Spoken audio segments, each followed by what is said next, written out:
안녕하세요. 더 넘치는 교회 믿음의 가족 여러분, 6월 5일 목요일 아침입니다. 오늘도 여러분들과 함께 역대상의 말씀을 함께 묵상하도록 하겠습니다. 오늘은 역대상 7장 1절에서 8장 40절까지의 말씀입니다. 오늘 본문도 역시 2장에 이르는 매우 긴 본문이라서 따로 읽지는 않겠습니다. 여러분들이 개인적으로 꼭 이 말씀들을 조금 어려워도 다른 나라 사람들의 이름이 막 써 있어도 중간중간 더 중요한 내용들이 있으니까 꼭 다 읽고 이 말씀을 묵상하는 시간이 되었으면 좋겠습니다.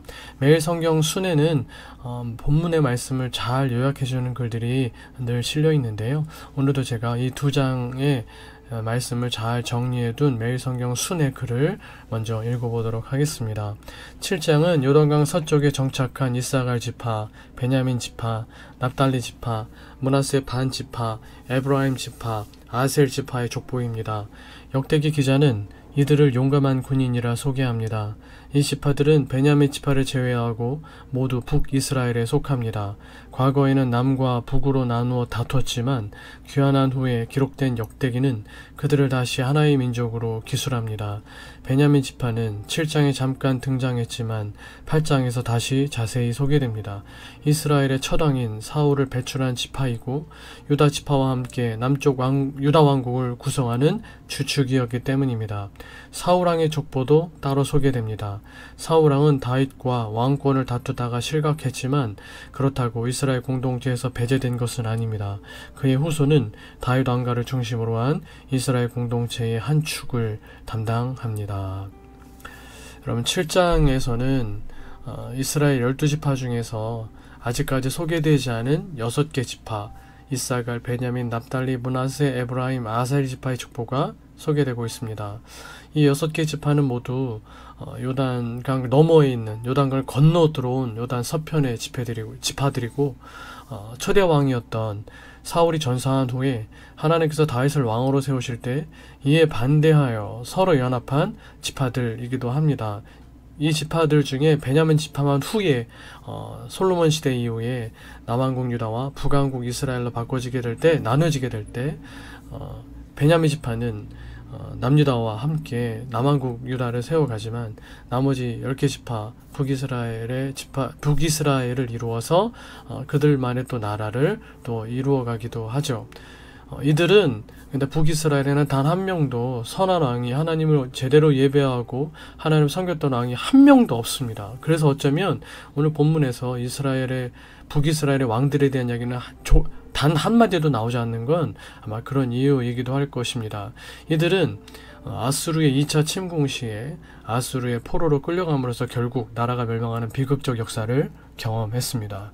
하지만 그 전에 다행히 북이스라엘의 우상숭배에 반대하여 다시 남유다로 돌아온 사람들이 있었고 특히 요시아의 종교개혁 당시에 많은 사람들이 남유다로 돌아왔었습니다. 그렇게 신앙을 지키기 위하여 남유다로 돌아온 사람들은 그 신앙으로 인해 포로기 이후 이스라엘을 재건하는 언약 백성의 일원으로 남을 수 있게 되었던 것입니다.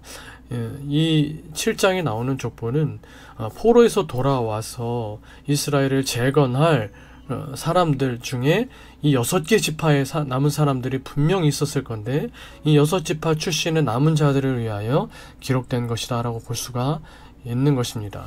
특히 이들 지파의 수를 기록하고 있는데 이는 당시의 전쟁을 수행할 수 있는 병력의 숫자 즉 군사력을 기록한 것으로 이스라엘의 재건에 대한 역대기 저자의 관심을 나타내고 있는 것이기도 합니다. 또 한 가지 많은 이름들이 등장하잖아요. 근데 그 이름들 속에서 이 역대기 저자가 의도적으로 강조하며 반복하는 말들이 있는데 용사, 또 뭐 큰 용사, 용감한 장사라고도 나오지만 세번역 성경에는 용감한 군인이라고 표현되어 있기도 하고 우두머리, 또 출전할 만한 군대 등의 단어들입니다. 이것을 통해 역대기 저자는 북이스라엘의 여러 지파들이 힘이 강성한 지파들이었었다라는 걸 강조하고 있습니다.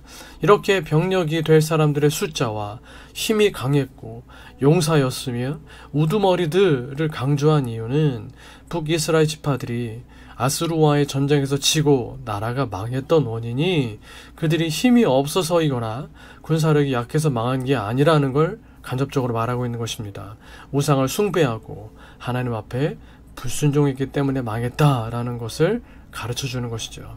두 번째는 이제 포로에서 돌아와서 다시 나라를 세워야 하는 백성들에게 그들이 이런 사람들임을, 또 과거에 그렇게 좀 강성한 지파를 이뤘던 사람들이었음을 기억하게 함으로써 용기와 소망을 주고 있는 것입니다. 그들을 격려함으로써 하나님께서 다스리시는 이제 새로운 이스라엘을 세워나갈 용감하고 힘있는 일꾼들로, 그 시대의 새로운 우두머리들로, 리더십들로 세우시려 하시는 것이죠. 여러분, 이 두 가지의 핵심은 그들이 하나님께 대한 믿음과 하나님의 말씀에 대한 순종에 있었습니다. 과거에 그들이 멸망당한 이유가 그들의 힘과 능력, 군사력의 문제가 아니라 하나님께 대한 믿음과 순종의 문제였다라는 것입니다. 바꿔 말하면 하나님을 믿고 순종하였다면 아수르와의 객관적 군사력의 차이는 정말 아무것도 아니었을 것입니다. 여러분, 사실 역대기의 저자가 이 6개 지파가 얼마나 강력한 지파들이었는지를 이야기는 했지만, 사실은 아수르라는 당시 세계를 제패했던 이 나라의 군사력과 비교해보면 객관적으로는 군사력의 차이를 할 수가 없는 거죠. 그러나 하나님을 믿고 순종하였다면 그런 객관적 군사력의 차이는 정말 아무것도 아니었을 거다라는 걸 이야기하는 것입니다. 그것을 과거 이스라엘의 역사가 말해주고 있습니다. 출애굽 이후 또 사사시대를 거쳐오고, 그리고 사울과 다윗 이후 왕정시대에 이르기까지 하나님을 믿고 의지하며 치렀던 모든 전쟁은 객관적 군사력의 열세에도 불구하고 큰 승리를 거두었지만, 그렇지 못한 전쟁은 객관적 전력의 우월함에도 불구하고 패배하였었습니다. 군사력이 중요한 게 아니다라는 것이죠. 하나님을 믿고 하나님 말씀에 순종하는 것에 성패가 달려있다라는 것입니다. 사랑하는 더 넘치는 게 믿음의 가족 여러분, 오늘 우리가 감당해야 되는 영적인 전쟁, 그리고 우리의 인생이라는 전쟁터와 같은 삶의 자리에서도 마찬가지입니다. 우리가 하나님을 믿고 신뢰하고 하나님 말씀에 순종하면 하나님께서 이기게 하십니다. 하나님께서 형통의 길로 우리를 인도하십니다. 하나님은 심지어 우리의 약함을 통해서도 일하십니다. 고린도후서 12장 9절에서 10절, 나에게 이르시기를 내 은혜가 내게 족하도다. 이는 내 능력이 약한 데서 온전하여짐이라 하신지라. 그러므로 도리어 크게 기뻐함으로 나의 여러 약한 것들에 대하여 자랑하리니 이는 그리스도의 능력이 내게 머물게 하려 함이라. 그러므로 내가 그리스도를 위하여 약한 것들과 능욕과 궁핍과 박해와 곤고를 기뻐하노니 이는 내가 약한 그때에 강함이라. 내가 약한 그때에 강함이라. 우리가 좋아하는 찬양의 제목처럼 약할 때 강함 대신에 약한 나로 강하게 하시는 하나님의 능력을 의지하고 그 하나님의 말씀에 순종하면 하나님의 전능하신 능력이 우리를 승리와 형통으로 인도하신다라는 말씀인 것이죠. 여러분, 이 7장의 족보에는 특이할 만한 상황이 있습니다. 이스라엘의 12지파 중 소개되지 않는 지파가 2개가 있습니다. 단 지파와 스불론 지파의 족보입니다. 그 이유는 아마도 이들이 이스라엘 백성 중에서 제외되었기 때문인 것으로 보입니다.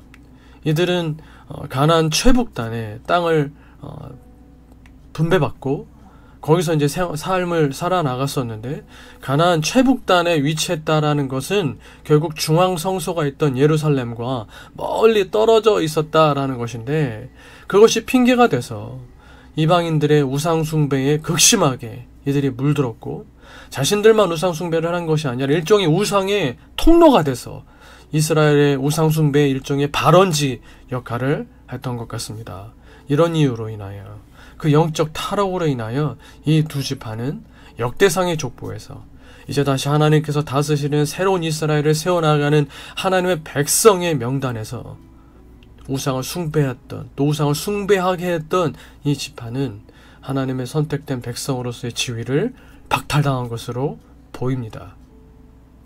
이는 영적 이스라엘인 오늘날의 성도들에게, 우리들에게 하나님 나라 생명체에 기록되는 것은 혈연이나 지연에 의해서가 아니라 하나님을 믿는 믿음에 의해서라는 것을 가르쳐주는 것입니다. 하나님을 믿고 하나님의 말씀에 순종하며 살아갈 때 우리의 이름이 생명책에 기록되고 그 이름이 하나님 나라에 해가 집힌다게 된다는 것을 가르쳐주는 것이죠. 매일 성경에 우리에게 주시는 말씀의 교훈에 대한 내용 중 이런 글이 있습니다. 8장 29절에서 40절에 대한 글인데요. 순종이 사는 길입니다. 역사적으로 패망한 왕가는 비참한 결말을 맞이할 뿐입니다. 하지만 이스라엘의 초대왕 사울은 블레셋에 의해 패망하였음에도 그 가문은 계속 이어져 번성하였습니다. 이는 사울의 아들 요나단이 다윗을 왕으로 세우시는 하나님의 뜻에 순종했기 때문입니다. 말씀에 순종하는 것만이 복된 삶의 비결입니다. 오늘도 성공보다 순종의 길로 가기를 소망합니다.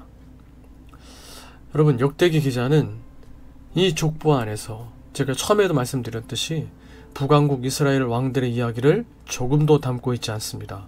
이것은 이스라엘 왕들이 하나님을 순종하지 않고 불순종하고 또 다 우상을 숭배했던 우상 숭배자들이었기 때문입니다.